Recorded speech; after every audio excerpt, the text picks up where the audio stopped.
জানেনে মোৰ মাথাটো বেয়া হৈ যায়। মই মেকআপ কৰিবতো নাজানোৱে।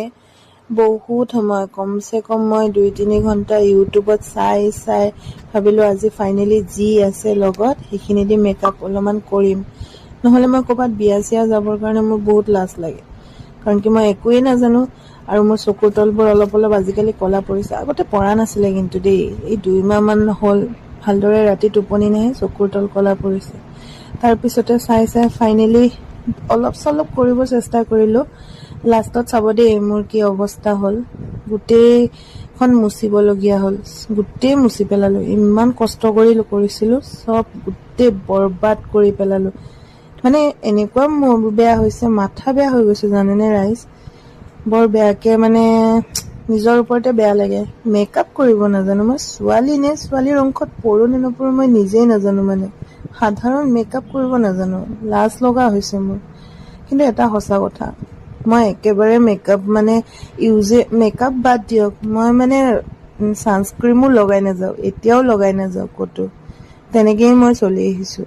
কিন্তু নাজানো, ভগৱানৰ মানে গড গিফটেড বুলি ক'ব লাগিব। স্কিনটো ভাল, মানে একো পিম্পলছ নাই, একো নাই। জাষ্ট এনেই যি পাওঁ তাকে লগাই দিওঁ। প্ৰায় এল'ভেৰা জেলেই লগোৱা যায়, যি পায় মুঠতে। মুখত ক'ৰবাত গ'লেতো একো লগোৱাই নাযায়। কাৰোবাৰ ঘৰত থকাকে গ'লেতো আৰু একোৱেই লগোৱা নাযায়। আৰু ঘৰত গ'লে মূৰ ফনিয়াবও পাহৰোঁ। ৰাইজসকল কি ক'ম, লাজৰ কথা, লাজ লাগি যায়। পিছে মেইন কাহিনীটো এতিয়াহে হৈছে। লাহে লাহে গোটেইখিনি লগাই মেলি ধুনীয়াকৈ হৈ গৈছিলে। মই ভাবিছোঁ আজি মই ফাইনেলি মেকআপ কৰিব পাৰিম। তাৰ পিছত লাহে লাহে এনেকুৱাকৈ নিজৰ মুখখন বৰবাদ কৰি পেলালোঁ। মাস্কাৰাই মোৰ গোটেই বেয়া কৰি পেলালে। চাব দেই, মই লগাই পোৱা নাই মানে এনেকৈ আজি ফাৰ্ষ্ট টাইম লগাইছোঁ। লগাবলৈ একেবাৰে নাজানো। লাষ্টত চকুটো মানে আঠা লাগিলে। এইটো চকুটো ঠিকে আছিলে, বাকী এইটো চকুত ভাবিলোঁ বেছি আঠা হৈছে, সেইকাৰণে এল'ভেৰা জেল অলপ সোমাই দিলোঁ। তাৰপিছত চাব মোৰ কি গতি হ'ল। গোটেই চকুৰ তলে চলে লাগিলে।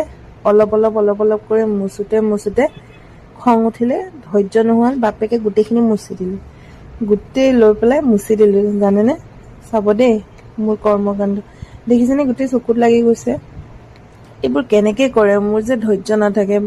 ছোৱালীবোৰে কেনেকৈ কৰে হয়, সঁচাকৈ মানিব লাগিব।